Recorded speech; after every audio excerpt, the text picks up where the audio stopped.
Hello, Chicago literary community. We're going to get started. We can all find a chair. We have a couple in the front row for a couple of our readers here. Oh, Daisy. Daisy, do you have a chair? You do? Okay, we're all good. It's a lot of beautiful faces in the room tonight. How are we all feeling? Feeling great? I like the mood that we got going on. So we have a great night, and I'm glad to see you. And there's people here who I haven't seen like since in years sometimes, and it's like I don't know. I'm feeling all the love. People travel from out of state. Brenda came from Milwaukee. It's great to see you, Brenda. It's always wonderful. So, few things. I'm glad we're all here. So this is we have three different hosts. So we're gonna kind of go in and out and weave about how this night kind of came about. But I do want to start out by reading a land acknowledgement. I would like to acknowledge the fact that we are on stolen land, the result of acts of genocide perpetrated by white settlers and the United States of America against the land's indigenous inhabitants. Chicago is the traditional homeland of the Council of the Three Flies, the Ottawa, the Ojibwe, and the Potawatomi nations. Many other tribes like the Miami, the Ho-Chunk, the Monimi, Sac, and Fox also call this area home. Located at the intersection of several great waterways, the land naturally became a site of travel and healing for many tribes. American Indians continue to call this area home, and now Chicago is home to the sixth largest urban American Indian community that still practices their heritage, traditions, and care for the land and the waterways. Today, Chicago continues to be a place that calls many people from diverse backgrounds to live and gather here. Thank you all. The collaboration between Exhibit B, the Sunday reading series, Open Mic Night, Inconvenient Hour, P.O. Box, and I'm thinking these are all different reading series from like Rogers Park, down to the south side, and here we are on the south side of the city. So.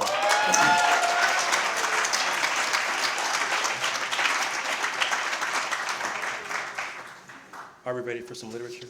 Yeah. We ready to feel the love? Do we feel it already? If you cried, it's wanted and needed. I'm going to introduce our first reader. I got a lot of papers here. Natasha, are you here, Natasha? Okay, like looking around. Natasha Mihalis is an artist, writer, curator, and educator. She received her MFA in writing from the School of the Art Institute of Chicago. She has exhibited at the MECA International Art Fair in Puerto Rico, the Milwaukee Institute of Art and Design, the TCC Chicago, the Lotus Projects, and she's been published in Container, Vinyl Poetry, The Gravity of the Thing, and Hypertext Magazine. I give you Natasha Mihalis.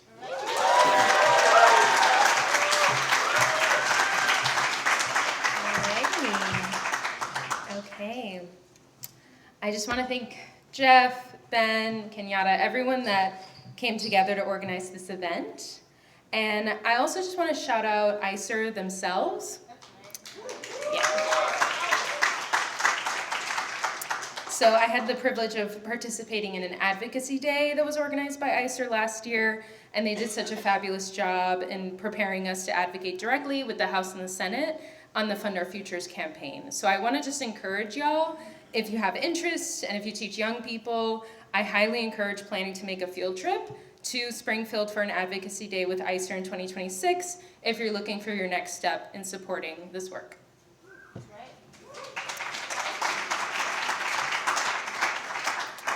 All right, let's get into it. Krima. In Greek, crisis means turning point, once we know the source of our helplessness. The bell reverberates throughout the household. I try to temper my hunger for mastery. People have to experience a phenomenon before they can understand it. Animals maladapting to their land, controlling destiny. A room of shaking vacuums and mirrors, prisoners of her bell. We speak out like a dictionary, in a muffled regalia of letters. She wears a word that she is yet to relearn.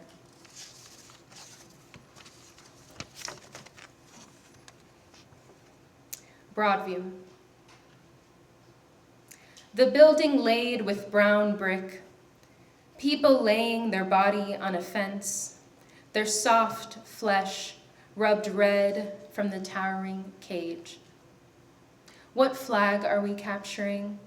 What flag are we capturing? The roar of whistles.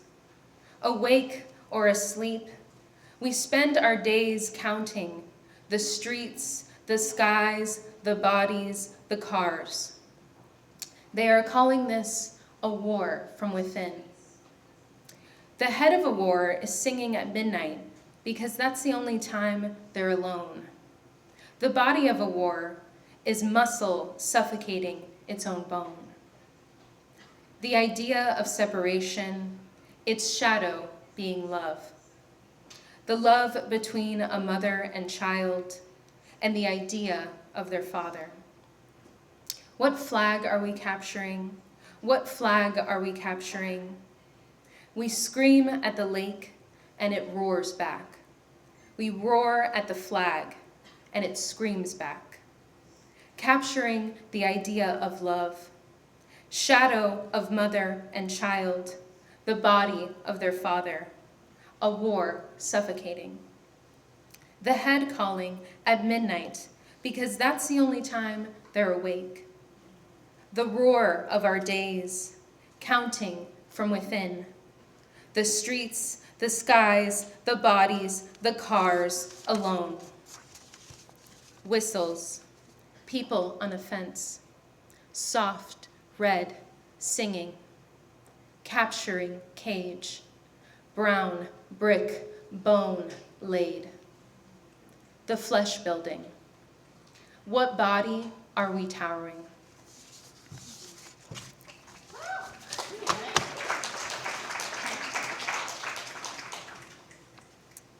Missed call. All that we see or seem to be is a dangling pocket watch. They saw a light. It was a fire burning. Payphones ring and release their money. Gas nozzles unhinge and drip. Cars lift to rooftops, bells and horns synchronize. A fog bank heads in from the east. What kind of fog moves against the wind? Looking for seagrass, a 30-foot crawler, and mercury sunk at 20 degrees. My idea of perfection is a voice on the phone rusted to the wall, tracking murderers, a radio tower cliff. They hide their sins in walls. How can a man drown and not touch the water? This whole town went unglued. Ring, ring, and release.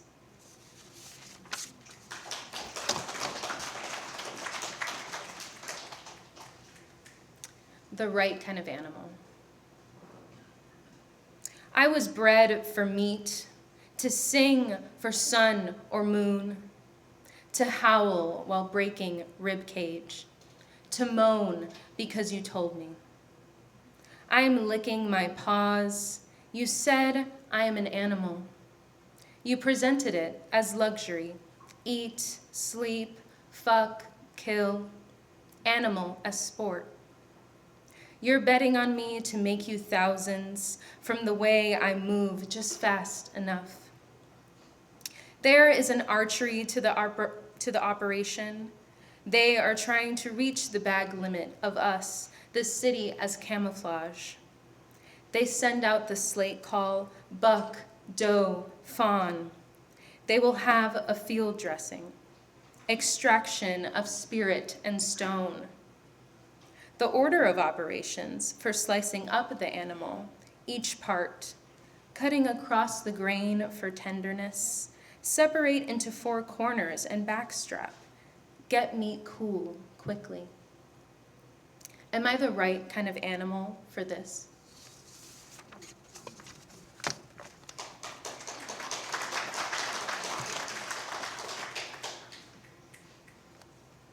The body after death. A scratched belly pupates, a bust, a profile, a furrowed brow. The index and middle finger hinge together in a way that creates an escaping light. The hip is a staircase, curved and spiraling to create chambered faces. Reflective feathers rise and fall with every tangled breath. Man can if he does, they say this, to speak of the body's potential. The mirrored body is a muck bed, river bottom, or swamp homestead. Between bones, there are ribbons on flesh that ache and boil with the passing pains. At night, we walk in circles, cascading ceremonies of cicada song, breaking up the many silences. The light wants to hold you and all of your muddied tires. We see bodies through the wind, a bruise and a kiss. Touching as a way of believing, our bodies are constantly breeding a new language of death. The whites of our eyes lattice as we speak the spell of living. The muscle mass that is constantly moving and quaking into relevance, the pleasure center paused or pulsating. There is life beyond the glass chamber, and the danger of it never really went away. Thank you all.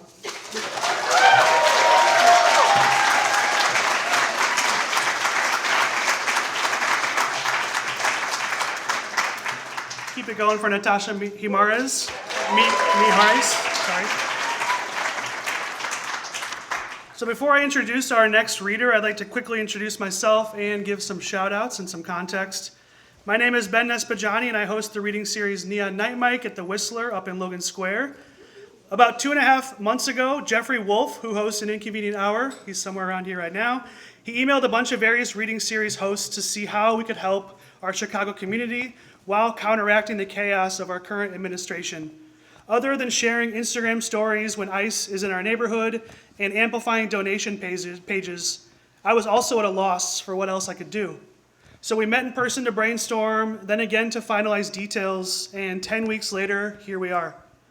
This could not have happened without Jeff for kickstarting it all.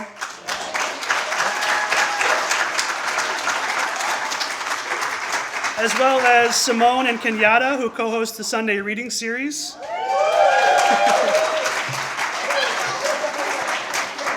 As well as S. Yarberry, who hosts the P.O. Box Collective. And Jim, Ian, Mary, and everyone else who helps with the Exhibit B reading series. And Co-Prosperity, this space, for hosting such an important event. We've had record stores donate tote bags, bars donate wine, presses donate hundreds of books, and all of you here tonight donating your money and your time, all for a really great cause. We cannot thank you enough. Thank you. All right, back to reading poetry. Next up, we have Stefania Gomez, a writer, teacher, and audio artist from the South Side of Chicago. She is a 2025 Lumen Arts Fellow in Poetry and a 2023 Fulbright Research Award grantee. She received her MFA in Poetry at Washington University, St. Louis, and her work has appeared in the Poetry Foundation, Academy of American Poets Poem a Day series, Annulet, the Missouri Review, and The Offing. She is currently a PhD candidate in English at the University of Illinois in Chicago and teaches creative writing at the Chicago High School for the Arts, Chicago's first public arts high school. Please welcome Stefania.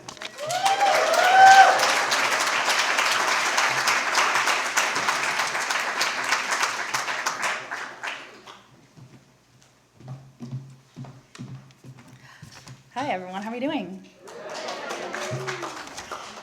It's such an honor to be reading tonight amongst so many legends, so many heroes of mine, old friends, and for an organization that's so close to home. I currently work, now on the South Side, I work as an ESL teacher at an elementary school in South Shore, where I also live, and I could speak at length about the unspeakable things that my students have experienced, particularly in that community.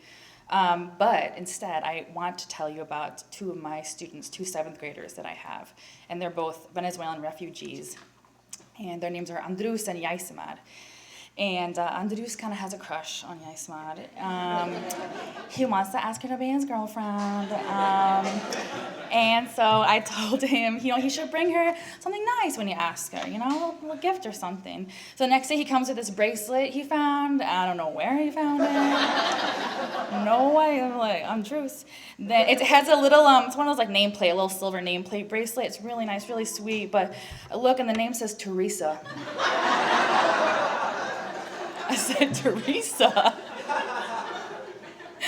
So in the end, she said yes, but she didn't want the bracelet for some reason. So I want to dedicate this reading to Andrews and Yaismad.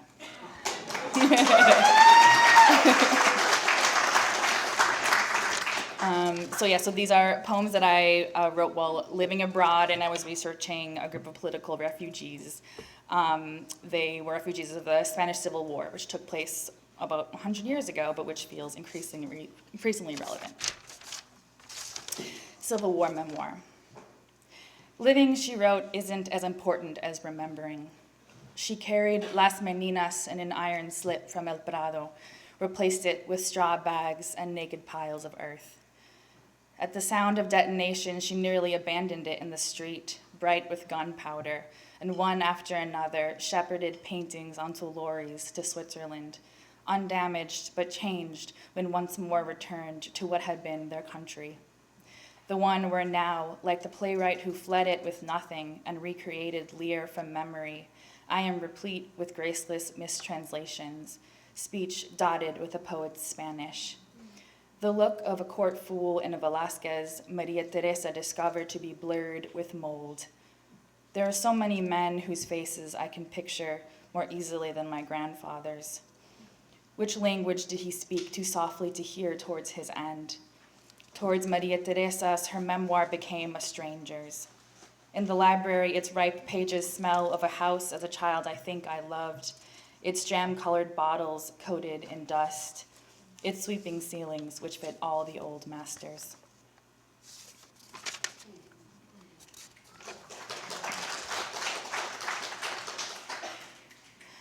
So yes, you'll find that many of these are about a group of dissident artists and writers who had to flee the kind of like rise of the fascist regime of Francisco Franco. Civil War memoir. Back then, you could find me in the gardens. We were four, mother, father, grandfather, who once gave a bush of white roses my name and tore the kitchen ceiling wide open. Winters after dinner, we sat shivering while my father read aloud from plays. The monks at school sold me cardstock. I wrote down what I heard, even the words of bricklayers. I studied our city's language as if I knew I'd be killed each coming day.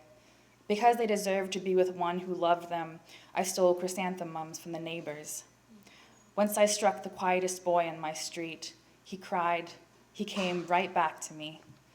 To the editor, my books were devoid of living. It was true. All I'd put in them were women.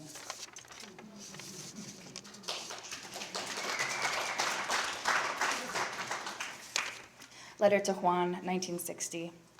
The day the troops reached Madrid, so we were no longer a city but a prize, so the men who'd sworn to topple kings themselves became as dust, scattered. I donned a dress, you a tweed suit, and at the town hall we were married. Functionaries wept for the final wedding of a republic. My dress the blue of a hanky of a young girl I saw later, waving from the port. Goodbye to what we were, I wrote. Remember how the sea grew and grew, how there had never been more, how it was as if we were watching the shores of our lives disappear.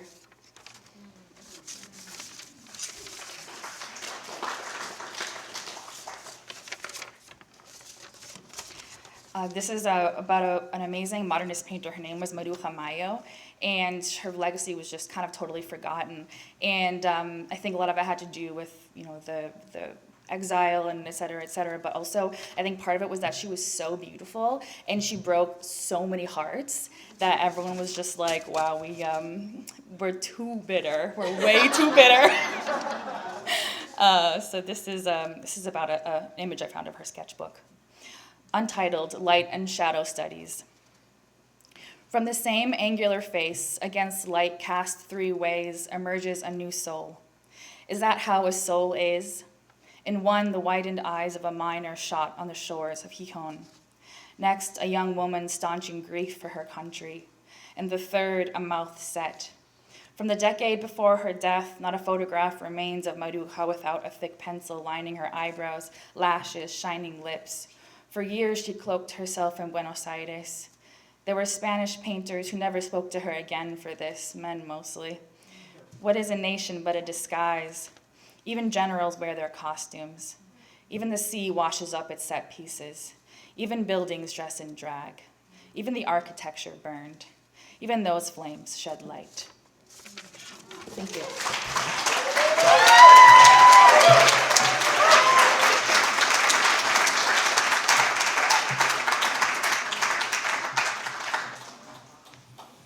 Thank you, Stefania. I'm going to introduce our next reader, Daisy Hernandez. I feel it. Daisy Hernandez is the author of the nonfiction book Citizenship, Notes on an American Myth, which will be out in February of 2026, so don't spend all your Christmas money just yet.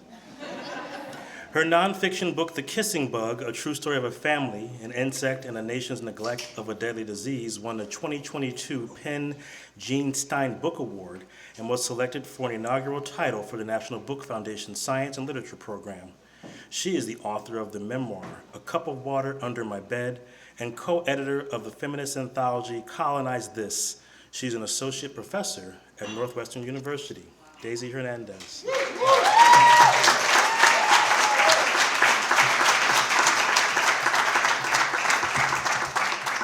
Thank you so much. And thank you to everyone here tonight, and especially thank you to all of you who have helped to make Chicago a model of resistance for the entire country.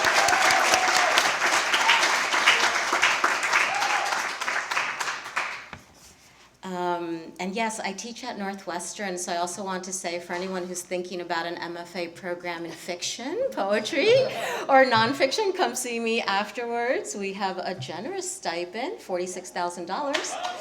Yes, that's your salary for studying creative writing. And health insurance, I'm just saying.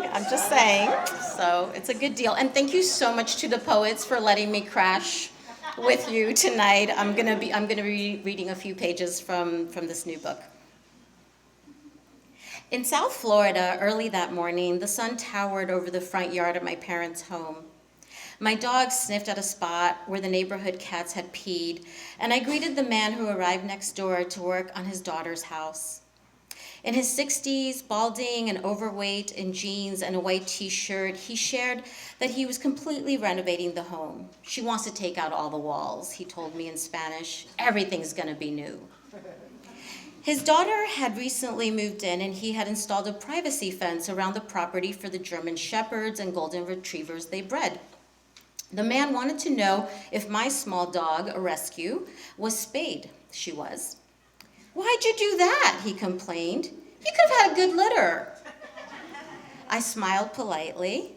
I was still half asleep in pajamas, sweatpants, and my graying hair in a loose bun.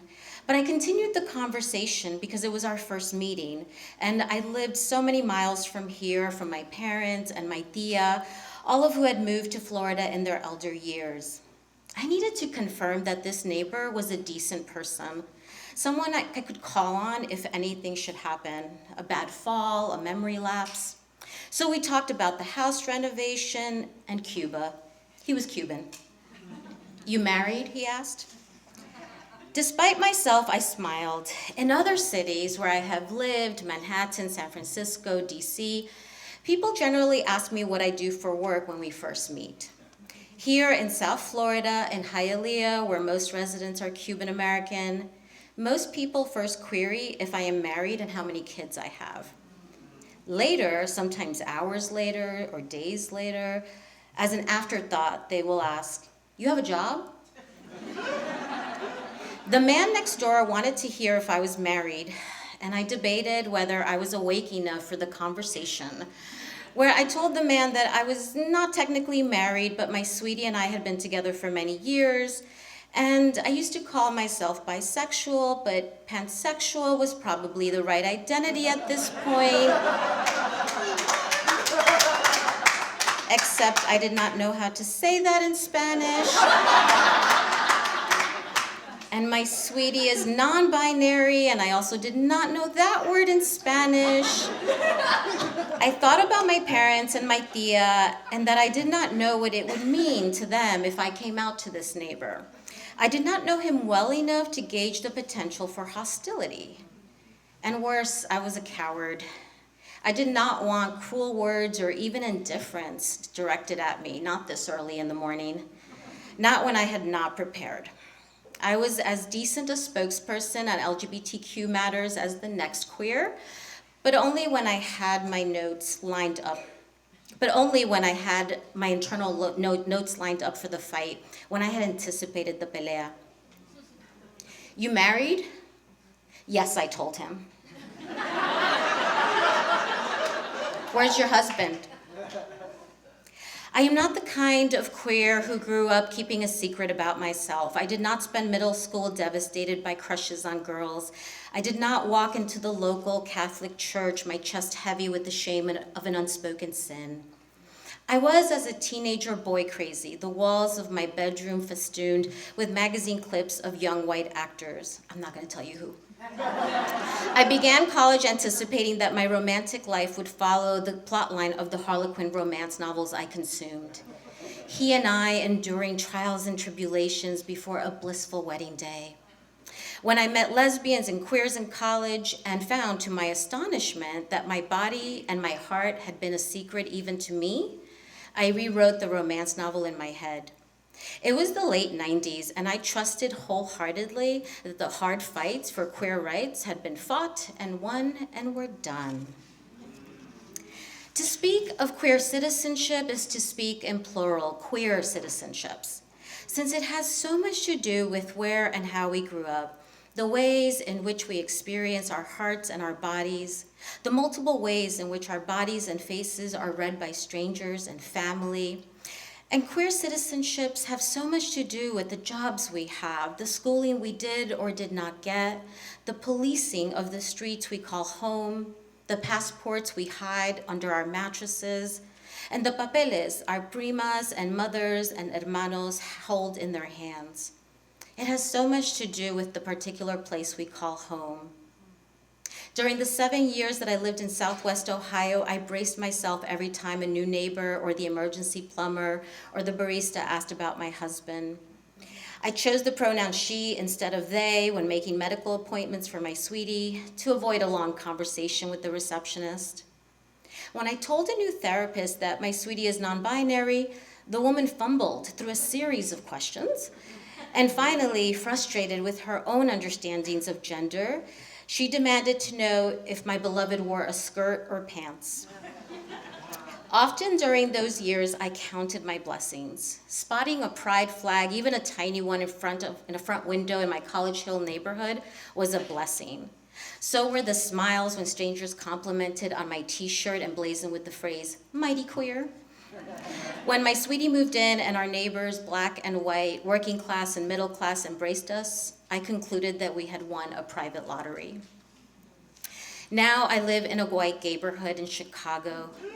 I buy caramel lattes at a coffee house full of gay white men and frequent a gift shop full of rainbow flags and pins with ironic phrases.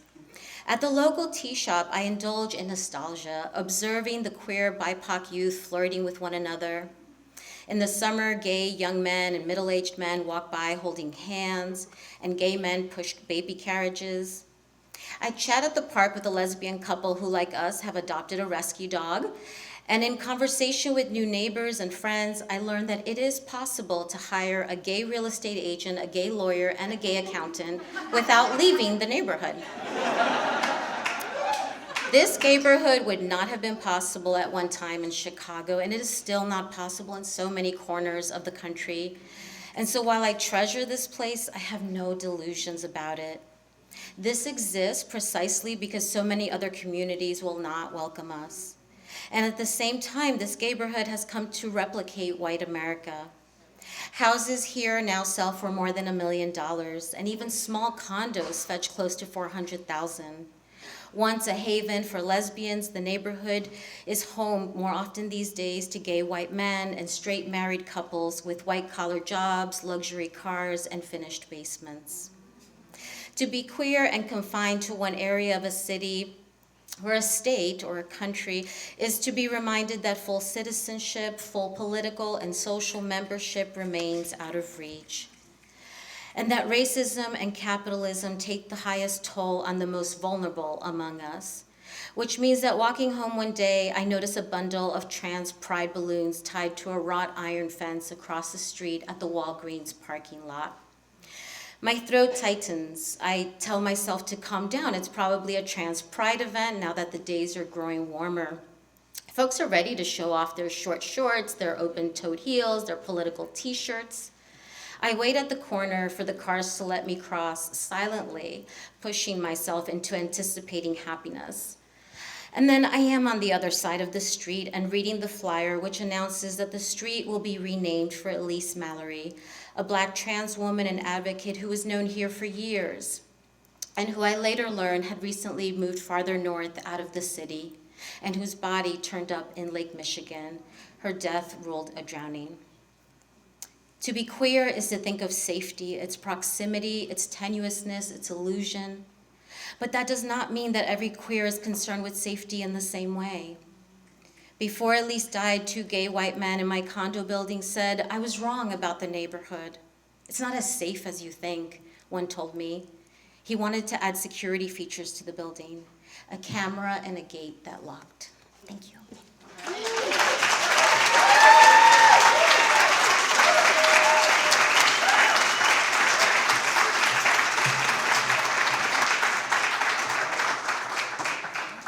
Thanks, Daisy. My name is Jeff Wolf. I'm another one of the organizers here. I host the reading series An Inconvenient Hour up in Edgewater. Inconvenient Hour fans love it. Please give a warm welcome to our next poet, because she's my boss. Robin Schiff is the author of 4 books of poetry. Her most recent Information Desk was a finalist for both the Pulitzer Prize and the National Book Critics Circle Award. Yeah. Her previous title, A Woman of Property, was named a New York Times Editor's Choice and a Best Book of the Year by The New Yorker and the Chicago Tribune. She is a recent Guggenheim Fellow and editor at Canarium Books and director of the program in creative writing at the University of Chicago. She lives in Hyde Park with her husband, the poet and filmmaker Nick Twemlow. Please welcome Robin Schiff.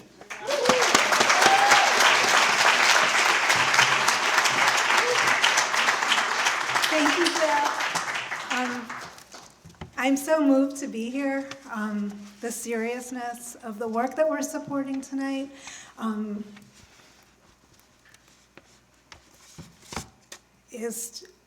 don't have words for it, let's just put it that way. And then on the other hand, there's the joy of being together with this literary community. So let's celebrate that too. Reading a poem called To the Cuckoo Paper Wasp. This is about a parasitic wasp, and any resemblance to human behavior is, of course, just a coincidence. The first crisp tool in a small set of perfect lock picks this slick wasp learns how to twist is time. A solitary operative whose name honors the bird famous for its home invasions, obligate brood and kleptoparasitic crafter without craft, not a paper maker like her makerspace industrious hostess who 3D prints a many-chambered paper shelter with her drooling mouth parts, cuckoo paper wasp whose patience is a weapon whetted slowly, just waits as the real paper wasp foundress spit forges her nest, killing time, late lying in her bed of winter, mind humming, helter-skelter to the cuckoo paper wasp eggs depth charging within her. Then, prepared by vision shared by the most poised of athletes, practitioners of mental training who feel their achievements before achieving them because they know imagination is muscle equal to the heart, she emerges from her long overwintering, already on the hot prowl. Malware's mascot, she creepy crawls the spring wind with her 6-jointed forelegs, watches paper wasps complete and provision her nest from a short distance when, as if out of swift nowhere, so oblivious is the paper wasp and consequently not on guard against what she can't imagine, serves herself as both eviction notice and quick enforcer, a conspicuous example of how those of us who don't know how to make our homes make the ones we find ours. Storylines I've followed alone too many times on hotel television, scaled back for anodyne apocalypse programming that the entire history of civilization is the slow motion dress rehearsal for. She murders her and usurps her nest. How? In place of skill, Paper Wasp 2.0 honed her face to use as a club. Pronouns hung a scrim behind which wasp double-crossed wasp, and her nest became hers. Then she lays further claim to it by laying her own wasp eggs there among those the authentic paper wasp placed first, each forthcoming life a secret froth brimming in its nest wasp paper cell, the weirdest cupcake batter a quiver in thin paper liners. What a terrible birthday party planned in resentment and guilt and love. Hard to grasp in pictures, I climb a step stool with a flashlight and peer into the rafters to see this nest myself, resisting my sister-in-law's demands to use the broom she's trying to hand up to me to sweep it down. And even then, who knows what's what, who's who, can tell a fatal cradle from a throne. By now, the new queen has assumed the scent of the host she killed by rubbing herself against the nest to take on the essence of the paper chewed in that murdered wasp's small mouth, like dry bathing in the parched jaw of death, a sacred lake bed whose dust consecrates her in what's called chemical camouflage by those of us who think we have the distance not to become the subjects of this queen. But who knows? To the queen is the queen. Deception and self-deception was a popular course at the college I attended long ago. That was one of those mansions before that, built on other people's loss on farmlands secured by slaughter. Of the spirit of the bald eagle, observed more easily in situ than the real estate dealings of wasps, Benjamin Franklin is said to have said he wished it not the chosen emblem of this land. That bald eagle's dishonesty is bald-faced. You must have seen one perched high upon a dead spruce, his visage and serious profile so iconic, it's like beholding a living coin transacting the wild air. There is an eagle somewhere on our money, isn't there? I could swear it, but what a long time since studying a quarter. Remember the satisfaction letting go of one into a slit cut for it exactly, utterly in sync with spending power, departing the loud arcade with one coin left over to phone your mom. The heft of the cold receiver and delve of the coin into a Delphic cleft in metal where that eagle descended to fish, if he fished. Too lazy to hunt for himself, he trains his aristocratic, long-range gaze on an osprey fishing 2 miles downriver. When that bird has made his catch and is bearing it back to the nest to feed his young, our bird pursues and steals it. You have seen one perched on a spruce and known the score. But here in this paper nest I can't stop looking at, there's no seeing what con the cuckoo wasp larvae are pulling to move the worker paper wasps, emerge now with no suspicion that their queen is dead or that spring said, long live the queen, to feed them first. before they feed their own. That subtle incompetence a cuckoo paper wasp is born wielding, that a real paper wasp responds to with its wasted love, is what makes a cuckoo wasp, not a paper maker, but maker of the law, a better choice. Thank you.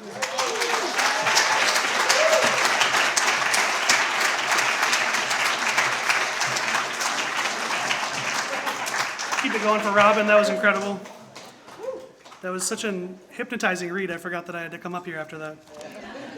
All right, the final reader of our first block is Daniel Borzutsky. Daniel is a Chicago-based poet and translator with 7 books of poetry out in the world, including The Performance of Becoming Human, which won the National Book Award for Poetry, Lake Michigan, which was a finalist for the Griffin Poetry Prize, and most recently, The Murmur and Grief of the Americas, out now with Coffee House Press. We have a couple of copies available at the book table if they haven't already been scooped up. And along with providing translations for Spanish-speaking authors like Cecilia Vicuña, Paula Ilavaca Nunez, Galo Gigliotto, and Raul Zurita, Borzutsky also teaches in the English and Latin American and Latino Studies Department at the University of Illinois, Chicago. Please give a warm welcome for Daniel Borzutsky.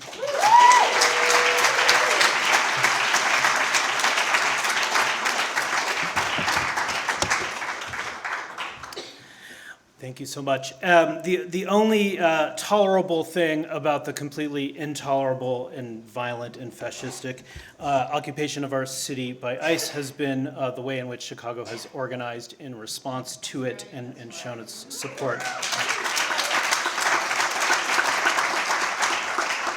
And shown the ways in which it stands with immigrant communities. And just to add to the shout outs to our organizers, this reading is a clear example of that. So I'm really grateful to have been invited.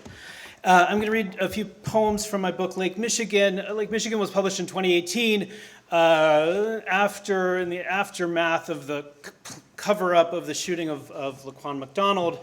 Among other things, it imagined a kind of prison camp on the beaches of kind of Rogers Park, sort of border territory with Evanston, that divided people according to race, according to color, really, and national status and things like that.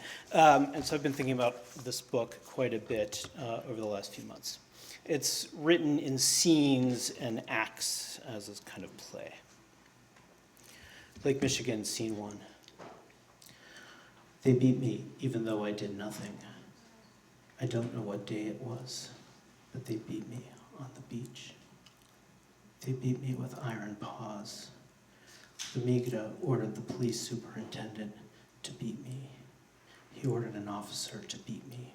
The officer ordered his dogs to attack me. Then someone beat me with iron paws. Then someone kicked me with boots. Then someone shot me. Then someone buried me in the sand. Then someone scooped me out of the sand and dumped me somewhere. And I was dead. But I could feel the sand on my body. I could feel the sand filling my mouth. I could feel the sand in my eyes. There was an earthquake in my eyes. There was a tornado in my eyes. But after the storms passed, it was peaceful, and I was dead. And they beat me, even though I did nothing. They said I was illegal. They said I was an immigrant. They said I was an illegal immigrant who roamed the streets in a gang. They said I raped people. They said I killed people. They said I smuggled drugs in my gastrointestinal tract. They said I didn't speak the right language. They said my boss exploited me and I tried to kill him. They said my boss treated me well and I tried to kill him. They said my heart was dark. They said I peddled in blood. They said this is only war, and that I had the audacity to think that my body could resist the state. Let death come quickly. Let death be easy. But I did not know how long it would take. I did not know I would be under the sand forever. I did not know that in Chicago the bodies do not die when they have been strangled or riddled with bullets. A journalist asked why they killed us. I'm not responsible, said the mayor. There will be an inquest, said the mayor. We will bring the perpetrators to justice. He was wearing a slim-fitting suit and he looked handsome as the hurricane entered his mouth. He was wearing a slim-fitting suit and he looked handsome as he pretended he did not live in a city of state-killed cadavers. He had gel in his hair and his shoes were nicely polished. I died, and I died again, and a voice said something about hope. Another voice said, you pay a big price for hope. I dragged myself around the sand, and I tried to make it to the water because I thought the water might carry me away. But each time I took a step closer to the water moved further from my body. And there were faces in the water, and they were calling to me, and I was trying to get to them. It's what you do when you are dead. But every time I took a step towards the water drew further away. And the faces in the water were murmuring, and their murmurs grew louder and louder as I moved nearer and farther. And it is only war, a voice said, by way of explanation, as he photographed my dead body on the sand. And I was dead, though I was still breathing, when I finally made it to the water. And in the water there was another war going on in the waves. It was only the beginning of the war that would kill me again and again.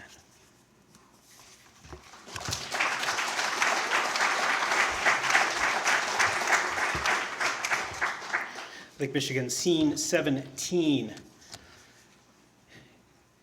It's not enough to feel shame. It's not enough to starve. It's not enough to be dead when others are more dead. I drink coffee in the morning among murderers. My neighbors love nooses and bullets. The grass refuses to die. The city keeps reappearing. Why won't it disappear forever? The streets were better when they were dried up rivers. The rivers were better when they were gurgling swamps. We live in the blankest of times, and I can sense love in the mouths of my captors. I can sense love in the eyes of my captors. I can sense love in the way they touch me. But it's an illusion. They would kill us all as quickly as they could if it weren't for the United Nations. The lake keeps disappearing and there is too much light. We can't see the lake because all we see is light, and the light is the water they dump us in. And they dump us in the water and they count us. They count us, but they can't get the numbers right, so they count us again and again. And we whisper to our broken bodies, don't let them tell you there's no use in speaking. Don't let them tell you there's no use in being silent. Don't let them tell you there's no use in fighting back when they beat us. Don't let them tell you there's no use in not fighting back when they beat us. Don't let them tell you there's no use in laughing even when nothing is funny. I died in Chicago on a beach where the broken bodies are sealed in plastic, where the broken bones are covered in cement, and the cockroaches are swimming in puddles of our spit and blood. They're swimming in the things forced out of our bodies, but I have light in my eyes, and today I have hope. I can hypnotize anyone who touches me the wrong way, which is everyone, because no one who is kind is allowed to touch me. I live in crate number 17. I will soon be shipped across the border to the financiers who own me. But how much of me do they own, and who owns the blood that drips from my wounds into the hemorrhaging sky that can't withstand its own illness? The wound sky and the race wind it dumps on us. We live in the blankest of times.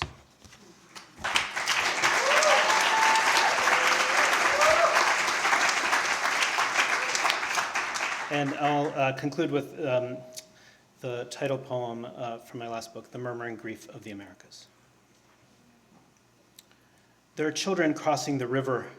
Some float on cardboard and some hold on to each other and some sing, "We are alive." There are neon lights above the river. The camera crews stand on the banks and film the river in the right light. They film the floating children in the right light. They film the sky turning purple and pink as fluffy pollen dissolves in the warm air. A tree with edible fruits is in the background. Droopy white flowers with long petals hang down, and by the tree, a brother and sister, exhausted. "Don't die," the director says to the children. "If you die, we won't be able to make this film, and if we don't make this film, there will be no evidence that once you are alive. And if there's no evidence that once you are alive, then no one will know that we loved you." The children step out of the river and walk to a bridge where there is a sign that says, "Welcome to the Promised Land." But the sign is not meant for the children. It is meant for the patriots who are chasing the children. The patriots do not enter the scene to be documented. They are there to hunt the children. They try to trap the children on the bridge, but they do not arrive in time. They meet the children on the other side of the bridge, where the camera records one of them saying, "Welcome to the Promised Land, you little warthogs." And there's gunshot, and the children run off in different directions. The camera doesn't know whom to follow. One child is shot in the leg, and the camera zooms in on his blood as the patriots drag him away. The camera catches up with the children later that night when they set up camp on a spinach farm. The director takes great pleasure in filming the older children as they care for the young ones. They feed them and bathe them and sing songs and play games like Simon Says, and Simon tells the children to stop speaking He tells the children to stop breathing, to stop wanting, to stop thinking, to stop being themselves. He tells the children to become someone else, to become something else. And the children say, how do we do that? And Simon says, you listen to the earth. At the right time, it will tell you what to do. But he knows the earth is a liar. After Simon puts the children to bed, the camera lingers on his face as he weeps, and he tells himself, stop speaking. And he tells himself, stop breathing. And he tells himself, stop eating. And he looks into the camera and says, the pain in my mouth won't stop. This pain in my eyes won't stop. My tongue is burning. My lips are burning. My soul needs to rest, he says. Your soul? Stop breathing, he tells himself. I need to die again, he says, because when I die again, I will become the river that runs between myself and myself. I will become the mountains that separate myself from myself, and you will deposit new meaning into my body as it become the story you've been waiting for. But in the story you've been waiting for, I will not be an I, and you will not be a you. And for several minutes, water will run towards me, and it will be the river of death. And I will say, no, it is not the river of death. It cannot be the river of death. But by the time I get the words out of my mouth, the river of death will have emptied itself out, and the past will not be the past, and I won't know what it means to be dead. Thank you.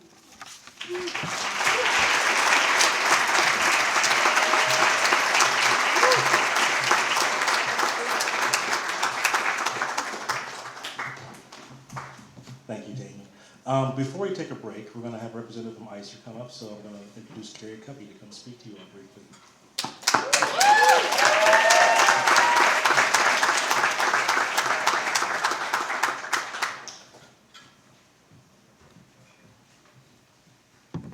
Hi, everyone.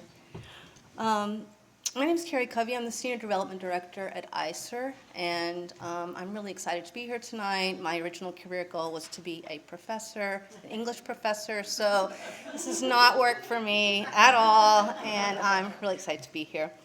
I wanted to tell you about ICER a little bit. We are an organization, we're a coalition of more than 100 different organizations. From neighborhoods, workplaces, immigrant-serving organizations, schools, churches, and families. We have a big range. Together, we're committed to immigrant and refugee rights, interracial and economic justice.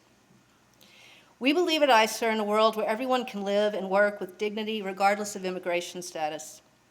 And we know that vision requires confronting inequality, racism, and exclusion head-on. It means organizing, advocating for policy change, and building leadership so communities can shape the decisions that affect their lives. Next year is our 40th anniversary. For more than 3 decades, ICER has grown from an immigrant services hub into a statewide force for immigrant justice. We organize locally, advocate in Springfield, and push at the federal level. We combine rapid response with long-term strategy, showing up when people need help right now, and fighting for the systems that won't harm them tomorrow. What makes ICER different is that we reject the idea that anyone has to prove they're worthy of safety or care. We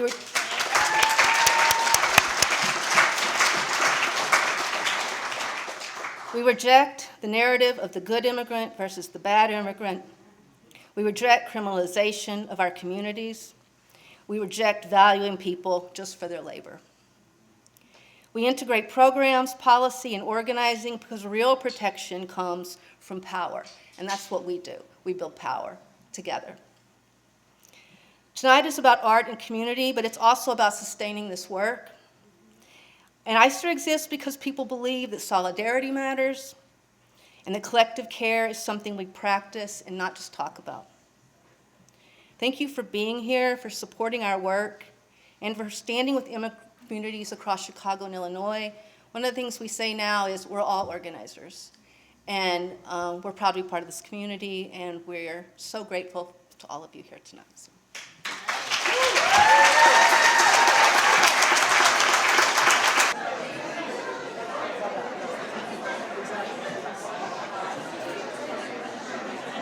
And the first thing that I want to say, maybe to keep the energy going a little bit, and this is not necessarily an exact number, but we've been estimating what's been coming in at the door, the bar, and at the book table, and we're thinking that just tonight at the venue, we've probably raised about $3,000. So, yeah, great job, everyone. And in bringing us back, I just want to take a minute to highlight the people who have been working really hard here tonight and behind the scenes. As Ben and Kenyatta said earlier, this event has been a long time in the making, and it's a true coalition effort. So many people from different parts of the city have come together, and it's part of what's made this night really special for me and what gives me a lot of hope, I think, in the face of all of the fear and the chaos that's in our nation right now, the fact that we can come together when it matters. I think that's really important too.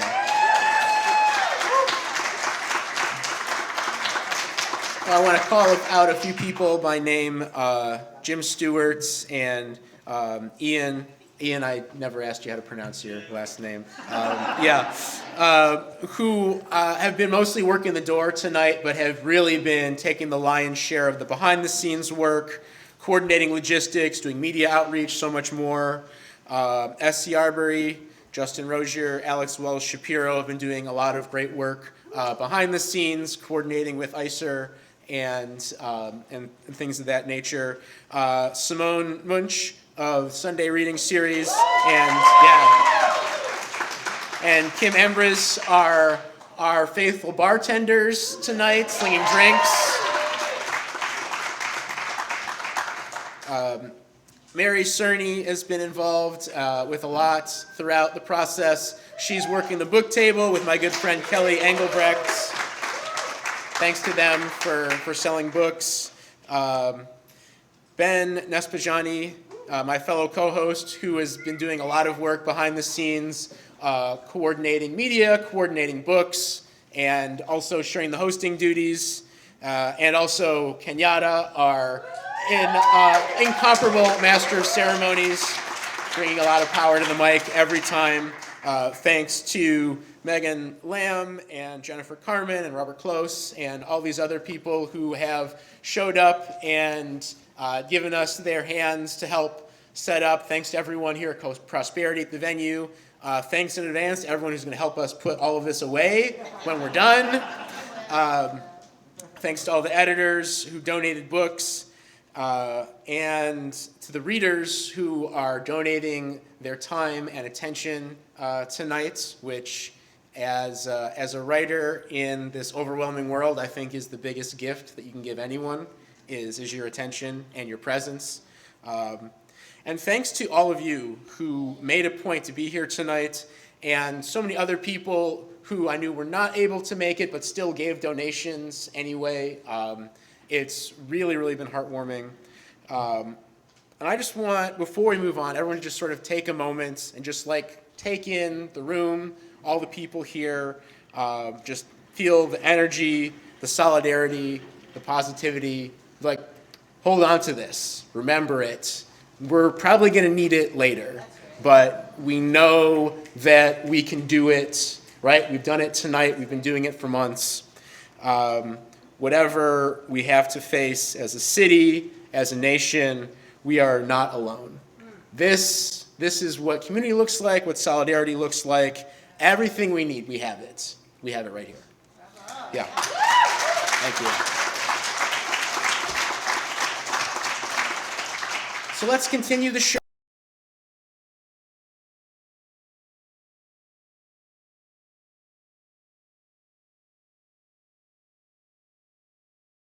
Of the Chicago poetry scene. She's the author of 3 full-length collections, Refuse to Disappear, Break the Habit, and Arc and Hue. She also co-edited The Beijing of America and edited a critical edition of Philippa Duke Schuyler's Adventures in Black and White and Carving Out Rights from Inside the Prison Industrial Complex. In addition to her work as a teaching artist and a mentor for young poets, she has taught at pretty much every university in town at one point or another. Hell yeah, they do. as well as at Statesville Prison via the Prison and Neighborhood Arts Project. She also serves as poetry editor at the Langston Hughes Review. Please welcome the inimitable Tara Betts.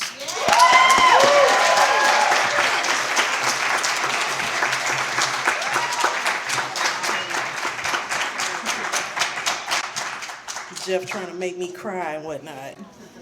Thank you, everybody. Thank you, Jeff, for also pointing out that we should look around the room, because after all these years, the one thing that has always been true about Chicago is that poetry readings are still probably the most integrated spaces in this city.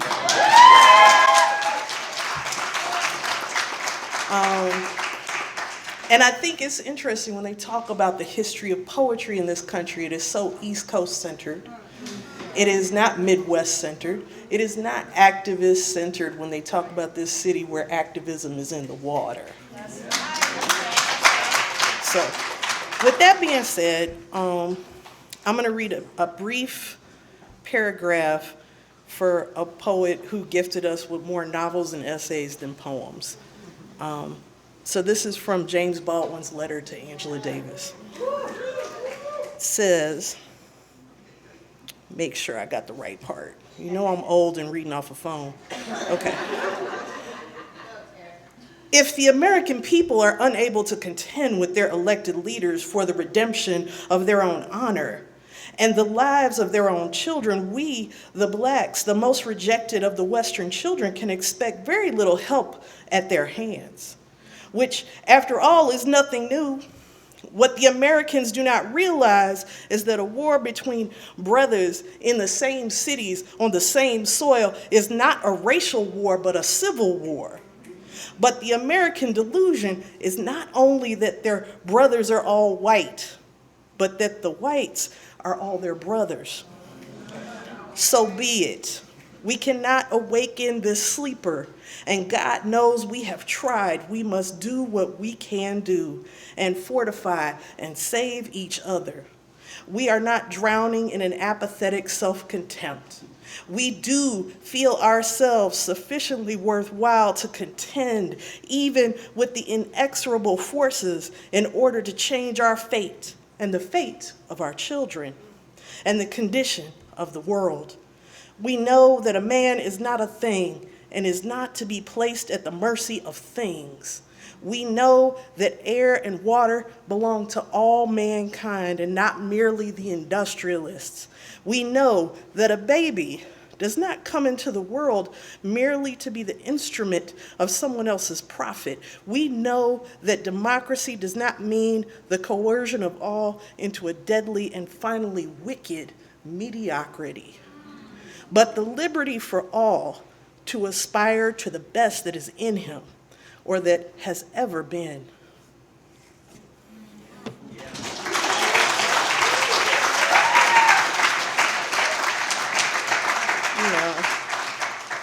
I think about that a lot. You know, how are we doing this intersectionality thing? How are we talking to each other? And I'll start with this poem and go into a couple shorter poems. Think, think. Think about the air invisible as it uncurls a wave of toxins. Think about how its fingertips trace the skin as a baton falls on the flesh merely seconds later. Think about how heavy metals brown the water and we are told to drink. Think about how many of us wonder when the roofs over our heads will be the tongues evicted from the languages of home. Think about how every person needs a doctor, but everyone doesn't get one. Think about how savings mean nothing to the crazy fine print circumscribed like obsolete hieroglyphs. Think how law books fail to open yet hopscotch for anyone who keeps writing the checks. Think like Aretha Franklin belting "What You Trying to Do to Me." Think how the law keeps shuffling in the numbers to fit some constant where acknowledging who is human is posited against some philosophy or some mathematical equation that pretends that its logic is its function. You know those theoretical people, you know. When blood really needs to find something superior, something that denies how human is defined by a much wider net cast by some divine fisherman. Or perhaps an African goddess in a gown laced with sea foam, but place markers for faith are constantly moved towards a crucifix, and humans can find more than one path, I hope. Think about how every day someone is hoping for some simple thing, like fresh bread, lightly toasted, the ability to walk without pain, a chance to shower, a moment free of fist and jeer, a moment singing victorious as if we could level the wrongs and leave the world upright, like a gospel-drenched woman singing freedom, freedom, after forgiveness, after you change your mind, because you need to think and act to be free.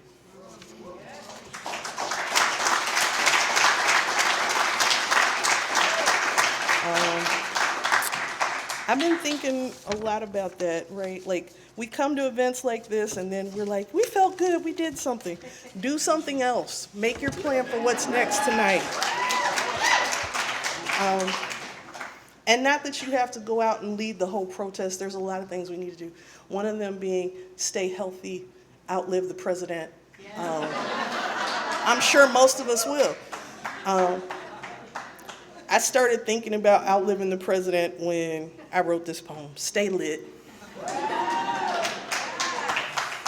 You know, because that was the tea. Everybody's like, it's lit. Stay lit. The day after Charlottesville was lit with tiki torches, not lit like parties making the night shine like Hennessy, but lit like crosses or a man's eyes before rope tightens. I found myself with no tears available, all rage exhausted.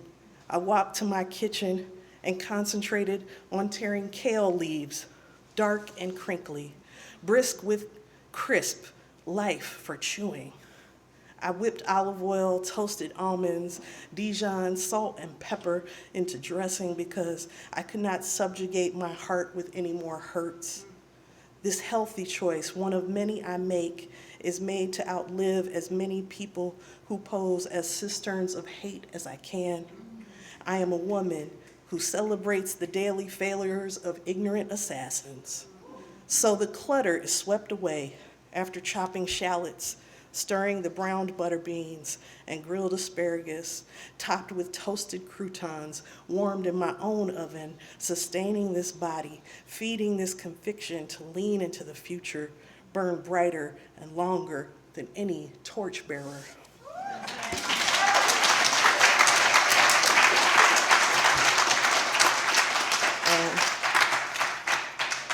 This poem's for Kelly Hayes, who has been doing amazing work in Rogers Park, Whistlemania all day, every day. The trills and the steam. The trills of whistles echo, bounce off bricks and roll through alleys like high-pitched cousins of garbage truck roars that haunt our ears. Watch the neighbors peek outside, open the doors, enter the streets, yell, insistent as cicadas breaking the silence before dusk. No one is moving. The street fills with human bodies posing as anchors, but we cannot afford to let anyone sink. We find people burn hot and rise with more buoyancy than ice in a pot of boiling water. We bob and change, rising like steam.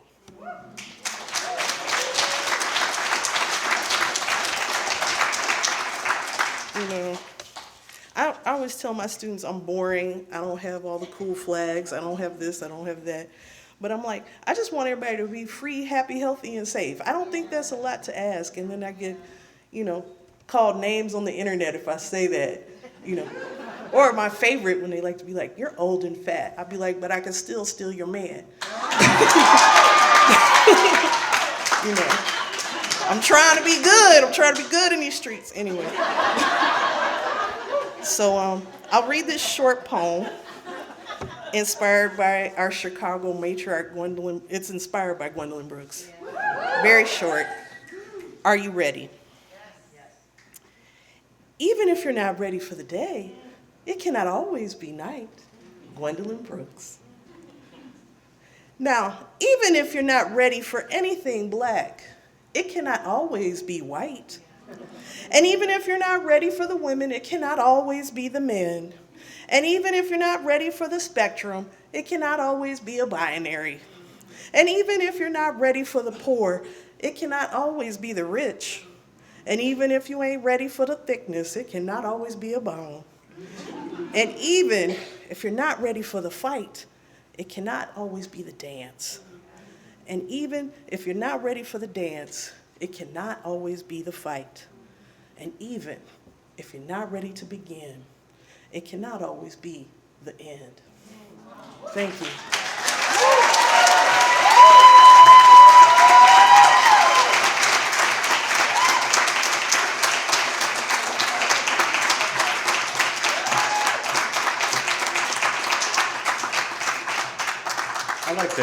I like that, Tara. Like, do something else. All right?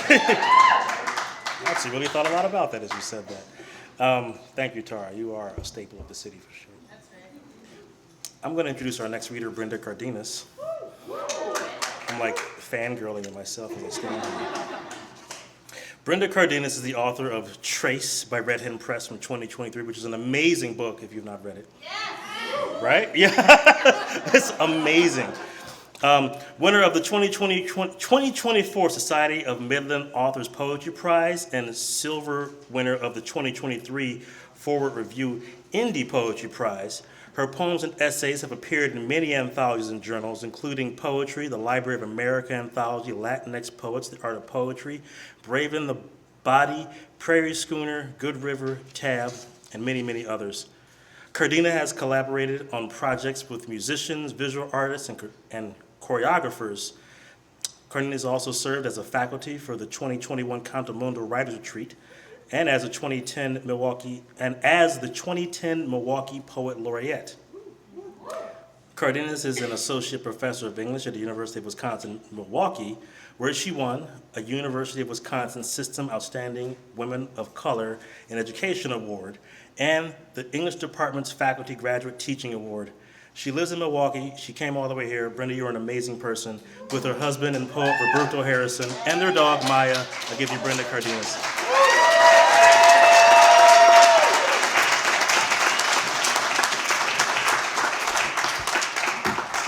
Thank you, Kenyatta, and thank you, Simone, for inviting me, and everybody who invited me, and everybody who put this together. I lived in Chicago for about 9 years. I lived on Cullerton and Damon in Pilsen. I worked for the National Museum of Mexican Art for their youth programs. One of the best things I ever saw in my life was the little radio station that they had at the time, WRTE, Radio Arte, 90.5 FM. I miss Chicago every day. And I'll tell you, when all this shit started going down here recently, I mean, there's always some shit going down, but when the most recent shit started going down, I was communicating with friends here and watching it every day and just so damn proud of my second home. So proud of the way that you all fought. And so thank you. Thank you for that. Tara, it's always impossible to follow you. I love you too. And you quoted the most brilliant, one of the most brilliant writers ever, James Baldwin, in the letter to Angela Davis. And as you all know, Angela Davis said, you have to act as if it were possible to radically transform the world, and you have to do it all the time. So with that, I'm going to read all post-Trace poems, all poems that I'm going in the next book. If all of history were stuffed in a jar, could you count the antelope eyes and owl talons, the suffocating worms, moths, buffalo staining the plains? Could you divine colonizers gauche lust for the hustle and chase busloads of gold, their filthy blankets, their wheezing Anthropocene? Would you shake the jar, rattle its plastic potpourri, its acrylic aurochs teeth? Could your ears have ever anticipated the blast in uranium, that the word greenhouse would evoke gas chambers, the code that conifers would create to speak with their deciduous neighbors, secret talk like drum beats? Just think, I might have watched through the mason's glass our final solar eclipse. You might have pried open the lid and stolen an amulet you thought you could use as a shield. Thank you. In the understory. In the understory, acorn caps and scaly leaves, a lichen feast and buttery moss, the caraway seed fallen from a hiker's rye, quiver with every step. What you wish to document is under the bridge, where the blue-black mystic pulses, and no matter how carefully they dredge the creek, they will never find your friend. But the windshield will surface in the current's surge. Beneath the story, beneath the bridge, beneath the tooth's bed, nerve like a paper wasp in the brain, you steady the dowsing rod that searches not for water, but for that feckless beast eating your tongue as if it were rare meat. Beneath the grammar is a fork in the sentence that turns toward unrest. Don't tell. It barely had a pulse, but the trees fed it unfiltered oxygen, and now it breathes.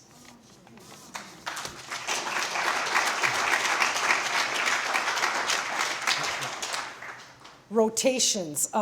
This poem is actually set, the beginning of it, here in Chicago. A long, long time ago, when Daniel Berzutsky and I were on strike from the city colleges of Chicago.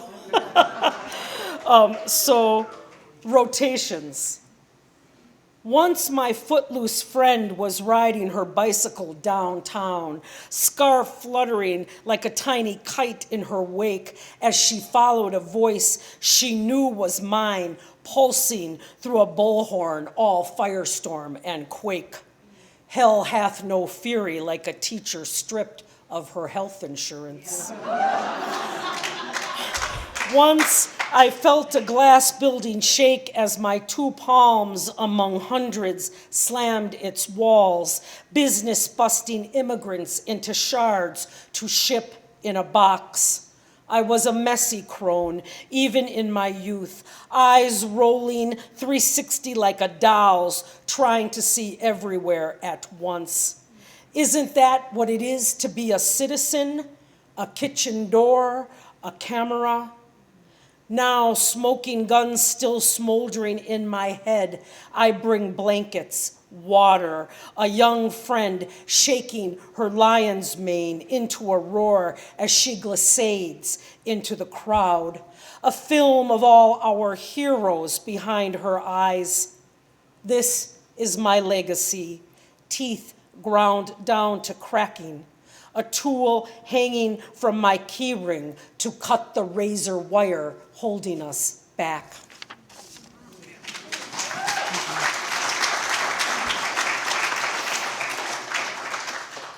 And this is called Ode to Ice. In Do the Right Thing, Mookie slides ice down Tina's neck, breasts, on the hottest day of the year. The cube releases her mind from its body's prison, her tongue from its sour cave. Then the melt of his kiss coaxes her back into corporeal chemistry, its cascade and rapture. Ice swishing and swooshing beneath skates composes its own sharp symphony to grace the skater's ballet, percussive sluice for ear and foot, slice, scratch, the raspiest winter whisper. Have you really listened to the snap? to the earth cracking itself in two when you drop a cube fresh from the freezer into a glass of fizz. You might hear everything that will save you in that tiny explosion. So how can we absolve the theft of crystals, painting fractals on our window panes, the pilfering of a word that now grates our tongue's skin as if it were an orange rind beneath metal teeth? This callous ice that opens the lake no matter how gingerly we step, that swallows us, then seals itself over our heads. This fanged ice, snarling and barking like fire hydrants and dogs of another era. This fiend ice that splinters families into shards, dystopian fracture, forever unforgivable.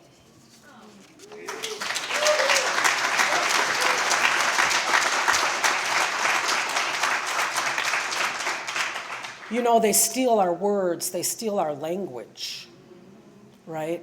And try to turn it into something else. Bewitched.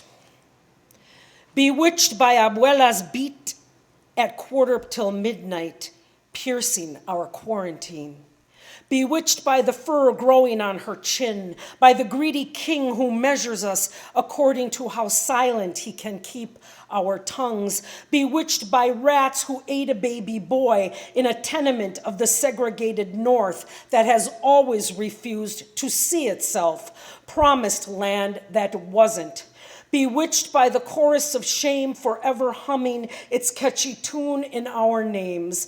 Bewitched by the borderlands in our every breath, by the ocular magic in our mal de ojo. Bewitched by wilted words whispering themselves back to life in a flourish of blood spells.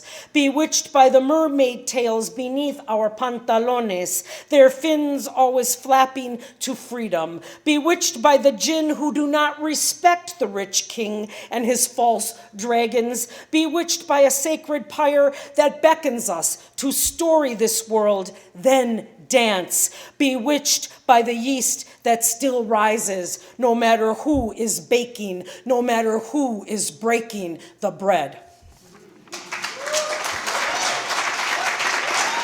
Thank you. And here's my last poem. The last one is called Deportation. We were all once citizens of snow, born beneath the stretched skins, taut tarps of our sisters and brothers, stateless citizens of desert doorways so low our kin had to bow to greet us as we entered the ark of this world. We each held a bowl of slate blue sky, and wherever we carried it, welcomed us home. See, there are no nations, no papers, no passports. There are no quotients in this genius heritage, only jungles of bougainvillea that reach like bodies to the morning sun, iguana tails smacking still air. Only ladders to other levels of love. Thank you. Gracias.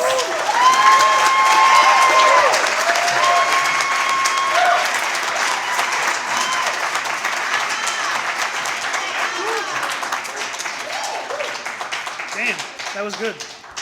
These have all been so good. And also Robin and Brenda both read about paper wasps. Maybe there's something there.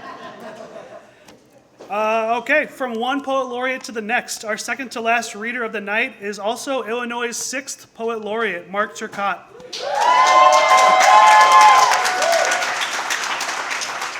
Turcotte spent his earliest years on North Dakota's Turtle Mountain Chippewa Reservation and in the migrant camps of the western United States before moving to Lansing, Michigan. Turcotte first arrived in Chicago in the spring of 1993, where he rediscovered his love of words and quickly established himself in the city's thriving poetry scene. We can see tonight, 32 years later, it is still thriving. That summer, he was the winner of the first Gwendolyn Brooks Open Mic Award. Soon thereafter, he was selected by Brooks as a significant Illinois poet. Turcotte is the author of Exploding Chippewas, out with Tri-Quarterly, and The Feathered Heart, out with MSU Press. Turcotte has received awards from the Lannan Foundation, the Wordcraft Circle of Native Writers and Storytellers, and the Wisconsin Arts Board. He lives right here in Chicago, where he is a distinguished writer in residence in the English department at DePaul University. Please welcome Illinois Poet Laureate Mark Turcotte.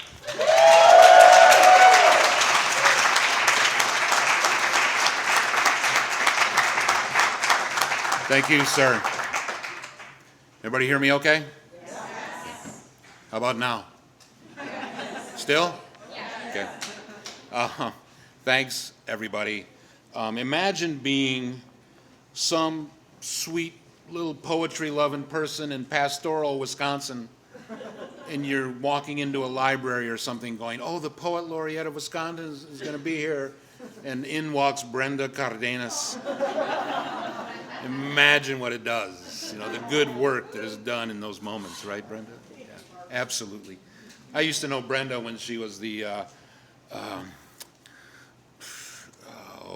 did I say, what? Yeah, the Janis Joplin of Mexican poetry. And I was the one who labeled her that. I don't even know if you know that, do you? Had a crush on you, Brenda, sorry.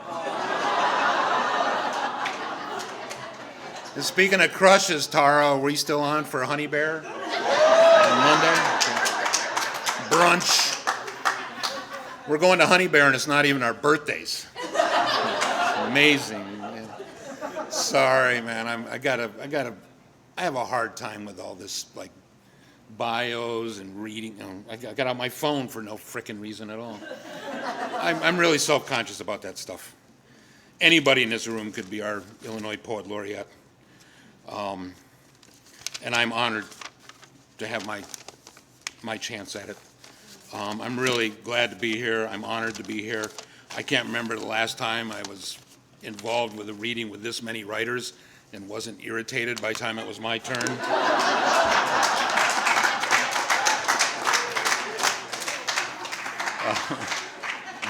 That's a good thing.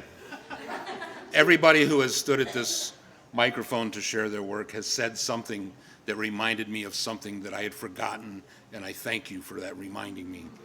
Thank you very much. And I'm going to spend a lot of money on books when I get done here, I think. I got to check my wallet, sorry. I'm going to approach this thing from a personal sort of angle, if you folks don't mind. I hope that's okay. I've been listening to how everybody's decided to handle this night, and it's really amazing, and it's encouraging.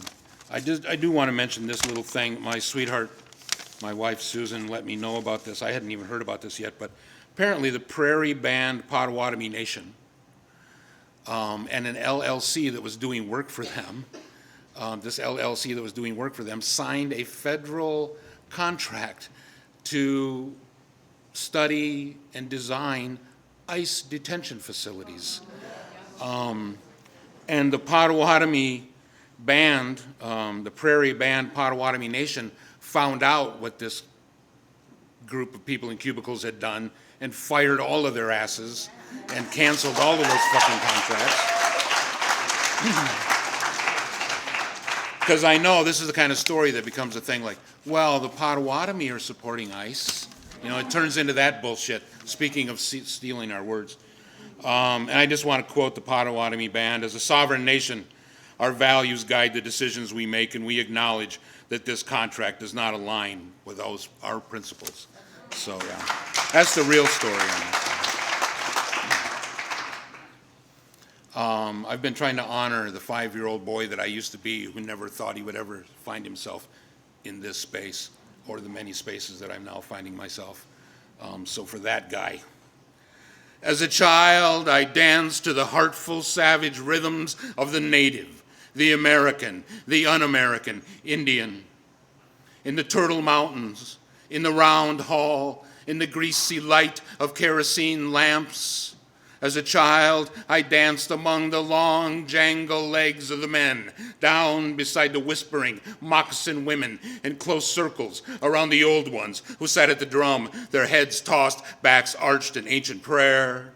As a child, I danced away from the fist. I danced toward the rhythms of life. I danced into dreams, into the sound of flies buzzing, a deer advancing but clinging to the forest wall, the old red woman rocking in her tattered shawl, the young women already bent, breasts drooping to the mouths of their young, and the heat hanging heavy on the tips of our tongues, until the sun burned the sky black and the moon made us all silvery blue, and all of the night sounds folded together with the buzzing still in our heads, becoming a chant of ghosts of Crazy Horse and Wovoka and all the endless others, snaking through the weaving through the trees like beams of ribbons of light, singing, "We shall live again, we shall live again," until the sun and the sun and the sun and I, like you, awaken, still a child, still dancing toward the rhythms of life.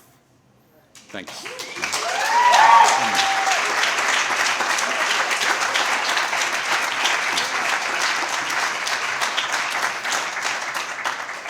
My dear friend Tony Fitzpatrick left us. And this is a poem about me the night that I drove ass all the way from somewhere in West Texas to get to Chicago and start pursuing the best parts of myself in this big city. And it was in the winter, when was it? It's winter, 1992, 93. It's called Go, and it's about that drive that night. And I'm going to twist it a little bit to honor my friend Tony. Back when I used to be Indian, I am gripping the wheel with both fists, plunging headlights northward out of a long and syrupy night. Texas behind me, the Anadarko Basin behind me, Will Rogers Turnpike behind me, Tulsa and the Jesus Radio, praise be, behind me. I leave 1,000 ghosts howling in my rearview mirror, the dank honky-tonks behind me.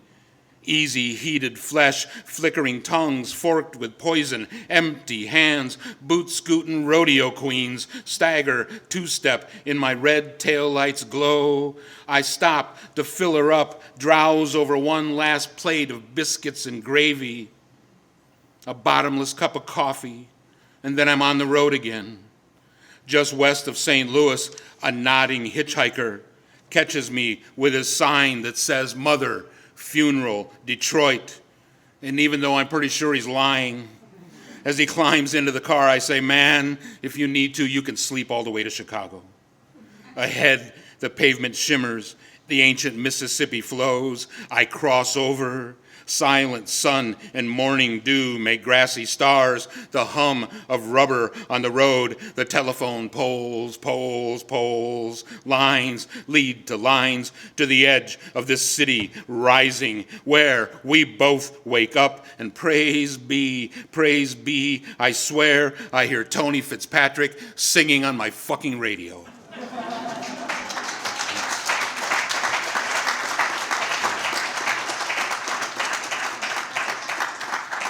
This is for E. Donald Two Rivers, who is here in the city, native poet here in the city. He would have been here tonight. He would have been throwing bricks. Not here, but maybe. He was a First Nations Sandy River Band, Ojibwe person. He's no longer with us, but this is for him tonight and his family and all of us, and just as a way of respecting and remembering that people have been doing this stuff in the streets a long time. It's called Brother River Dreams. In ripples becoming waves, unyielding he, unchanging he, flows down. From the woodlands and the marshes of northwest Ontario, Brother River dreams and knifes his hungry way into the fat and fleshy heart of the places where America is sleeping. Brother River dreams, glides the barren highways, city to city, and with his silvery, untamed teeth, he rips into the infested skins of the factories and the machine shops, with his untamed teeth into the rotting skins of the jails and the bars, the prowling ice wagons and armored cars, with his untamed teeth into the blistered skins of the schoolyards, the places where America goes on sleeping. Brother River dreams, washes down the canyons of Chicago, splashes through the alleys with the laughter of his rice-gathering people, floods the unforgiven streets with the blood and the cries of Anishinaabe ghosts, all drowning the places where America is sleeping. Brother River dreams, he speaks the fire within our veins. He dreams, he walks so that we remain, and his blood voice never forgets their shame. So sleep on, America, sleep on while we awake and we are rising and we speak and speak while our Brother River dreams. Thanks. Am I okay? And also in that fashion, I've spent a lot of time reminding my 20-something students at DePaul that they're not the Nimrods that America seems to often think they are. And I've been paying attention to the young people, and the way that they've gone into the streets reminds me of 1967 and 1968 and 1969 when I was a youth. So this is for them, and it's just me saying, I know I'm an old fart, but man, I'm listening, okay? I'm listening, I really am. Dear New Bloods, you don't need me, I know, here on this podium with my poem. You hunched in the corner, the back of the room, tilted in your lean, reservation lean, you ho-hum your gaze out the window towards some other sky. Dear new blood, dear holy, dear fully mixed up, mixed down, mixed in and out blood, go ahead and kick the shit, kiss the shit from my ears. I swear, I'll listen. Stutter at me, you uptown weed, you thorn, you petal, aim my old flowered face at the sky. I know you don't need me here on this podium with my poem. You press flat to the wall, shoulders cocked, loaded for makwa for old growlers like me. You yawn your glance out the window at the tempting sky. Wake me, bang my dead drum, drum, clang, clang, my anvil, my bell, shout me, hush me, your song, your shiny, impossible, your long, wounded song. Tell me everything you know, everything you don't. Tell me, do you feel conquered and occupied? Maybe I've forgotten. Sing it plain. Has America ever been America to you? Let you be you in your own sky.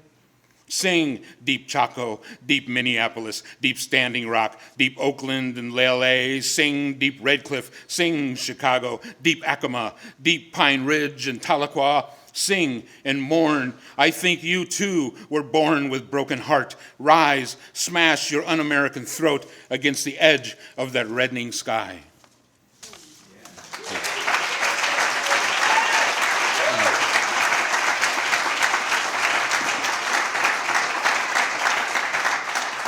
And just because I'm hoping to get on the shit list, dear ICE, dear ICE, I'm just checking in to ask whether you've located your spine. I ask because the spine is where your creator, if you have one, placed your sense of right and wrong, not to mention your ethics, courage, kindness, compassion, intelligence, integrity, and a sense of shame, none of which you seem to possess without your spine. So I'm urging you, ICE, to look around for your spine. We would all be better off if you could find it, because you're awfully dangerous and stupid without your spine. Dear ICE, dear sad, dear lonely, dear, does your mommy know what you do for a living, ICE? Do your children know when you come home after a long day of thuggery to tuck them in and wish them sweet dreams? Do they know the nightmares you place upon the heads of so many other children, other people's children? Masks off, ICE. Helmets off. Body armor off. Jackboots off. Your boots off our necks. This ain't 1968. Hands off, hands off, hands off. Keep looking for your spine, and please find your fucking sense of shame. Thank you, everybody. I appreciate it.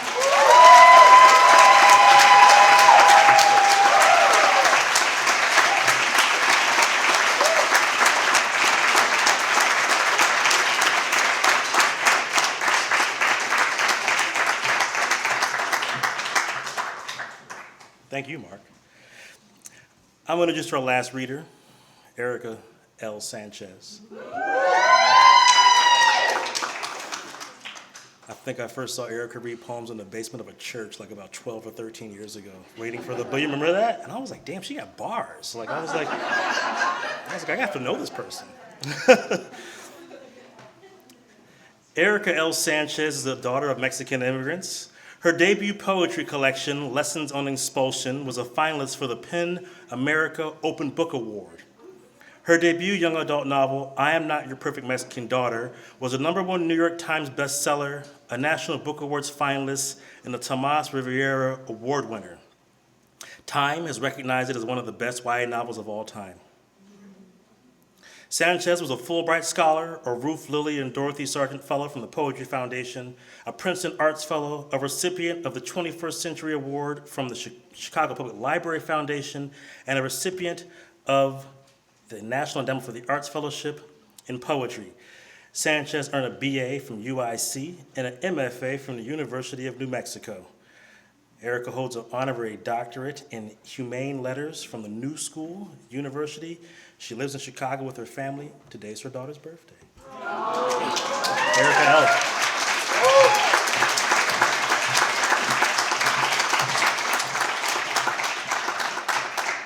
Thank you. My daughter turned 5 today. Yeah, I can't believe I made her. I can't believe that she exists. I'm just so happy.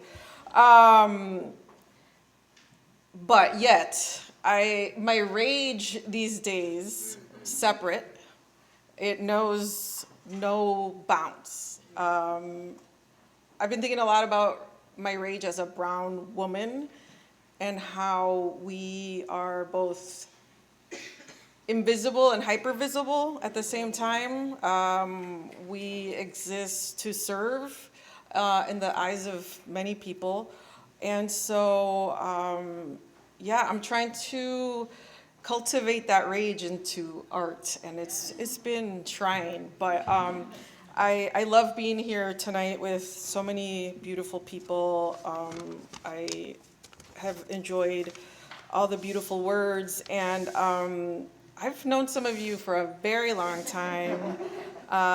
Brenda, we met when I was in high school, and I saw Brenda and I was like, oh, I can be a poet like that? Like, I can grow up and do that? And so, thank you. Yeah.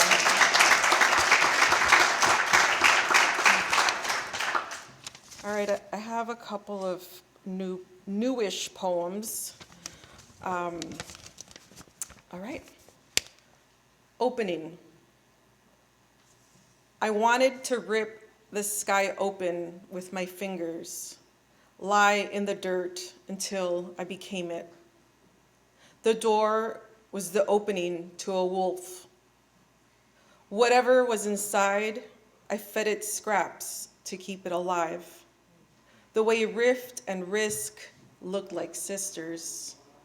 It was beyond my wanting. I bowed to the beauty of the world like a tree with too much fruit. I screamed at a cloud until I was faint. In my dreams, men hurt me again and again with their fingers. I marry someone I hate in an ugly dress and no one even remembers. I cut my wrist so hard it finally takes. A deer leaps into a house at dusk. It takes my breath away. I should have been dead by now. You feel me? Now I'm here with this child named Journey, a bright creature named Keep Going, named You Belong Here. Have I broken the curse yet? The girl who can't stop dancing even though her feet are bloody? My mother's silence is beautifully pleaded. My ancestors are perched on my back, waiting for results. In the museum of my hurt, the cups are filled with blood water. Everyone laps them up and claps. A series of diagrams of my unctuous past. See, no one ever told us we could be anything other than help. That we could live without a God who's never been sorry. Astonishment is always a form of birthing, so I didn't die. I've tried. For thousands of years, I've been alive.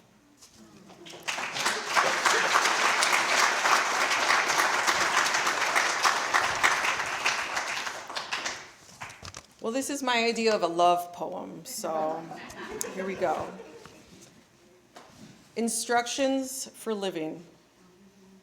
It was the way summer hunted me, a sequence of instructions in the folds of a flower.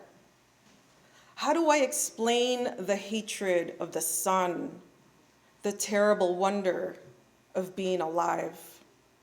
Fuck the fucking birds. I looked to the sky to join the storms. I couldn't have imagined you.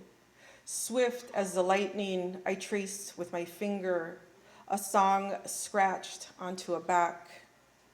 I ached with the not knowing.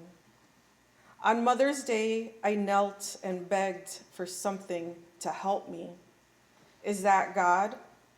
I played Here Comes the Sun in the psych ward, and everyone watched as I shook. This is not true, I said. The sun is already here. Hope was slight as an eyelash. How clean the sky. A cloud that posed as a spine. There was no container for my despair.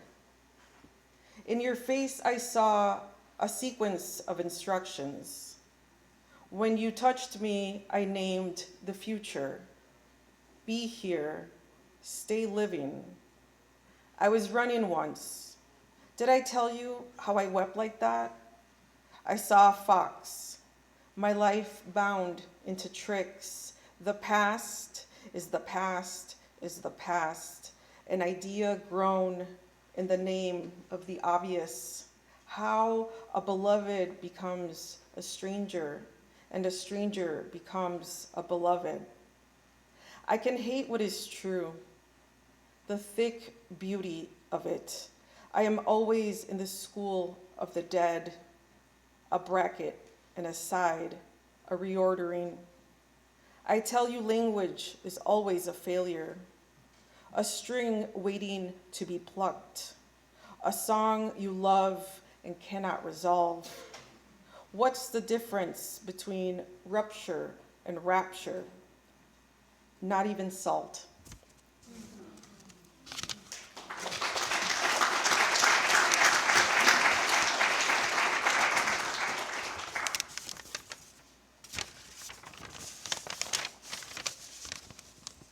Okay, I'm gonna read one more. This is titled Valeria. I pull the snake from my neck, sovereign as the night, sovereign as a man walking through that night, erect, ascending, scandent, sprawling, and profusely branched. Everywhere I walk barefoot, my hair wet and dripping, catching the airs and the scares they warned me about. I sit with my legs open like a dark and shifty promise. I punch a man's mouth and make a necklace of his teeth on an empty street. I pee standing up just to say I did. I sever my braids and toss them to the birds and sing. I boast about my conquests, both sexual and intellectual. I go naked into the night and dance to a vigorous cumbia. What has God done for me lately? I hack a breeze with a machete when the answer is nothing. The question is literal and not literal and maybe a little bit stupid, but still. I eat scorpion meat for dinner again. Un taquito de alacrán, because, well, I like the way it threatens. What good is air when nothing is yours anyway? What good is sky when your body just multiplies. Ni dejan comer a gusto, chingao. A comfort to everyone but myself. ¿Pa qué? Soñé que estabas limpiando, dice mi mamá. I hide in a dead tree until my husband dies, then marry his toothsome sister. Soy una desgraciada, una cualquiera, una desagradecida, una marimacha, una taruga, una pendeja. I think of the most desolate places every time I climax. Disgraced and unhoused and unhinged and unbound. Why does it smell like bread, but there is never any fucking bread? I shake off my antlers. This is it. I walk to the horizon and spit.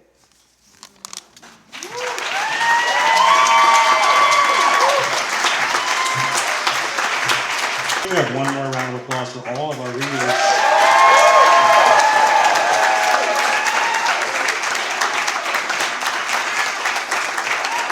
I want to say, in closing, today's Thursday, and if you know me, that means tomorrow's Friday.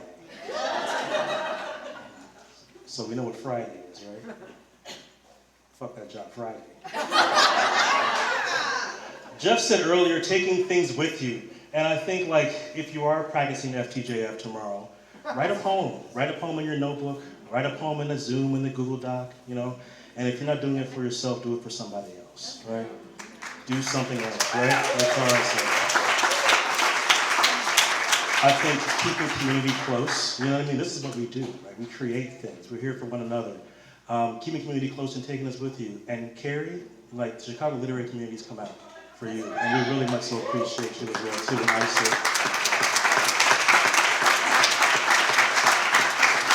Once again, thank you all. It's the holiday season. Please hug somebody. Please meet someone new. Tell someone you love them. There's still a few books. We might have drank all the booze. I'm not entirely sure. You can still donate. Thank you all again. And all readers and organizers, we want to congregate up here because we want to get a group photo. There's going to be quite a bit of people. So thank you all again. Have a good night.